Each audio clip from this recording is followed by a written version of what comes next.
सोमवार के दिन लोगों की परीक्षा लेने के लिए शंकर जी एक गरीब कमजोर बूढ़े का रूप लेकर धरती पर उतरे। उनका शरीर झुका हुआ था, हाथों में एक सूखी लाठी थी और चेहरे पर एक दिव्य आशा थी। सबसे पहले शंकर जी एक बड़े सेठ के घर जाते हैं, जहां सेठ अपने इस साल के गेहूं के बोरे ट्रैक्टरों में रखवा रहा था। शंकर जी विनम्रता से बोले, बेटा मुझे बहुत भूख लगी है, मेरे घर में कुछ बनाने के लिए नहीं है, क्या मुझे थोड़ा सा अनाज मिल सकता है? सेठ चिढ़ते हुए बोला, अरे बूढ़े, तेरे घर अनाज नहीं है तो मैं क्या करूं? मैं कोई धर्मशाला नहीं हूं, निकलो यहां से।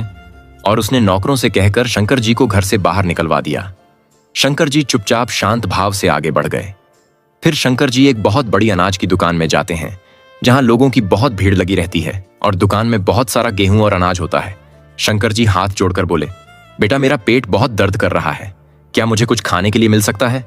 दुकानदार गुस्से से बोला, अरे बूढ़े, यहाँ कुछ भी मुफ्त में नहीं मिलता, पैसे हैं तो लो, वरना यहां से निकलो।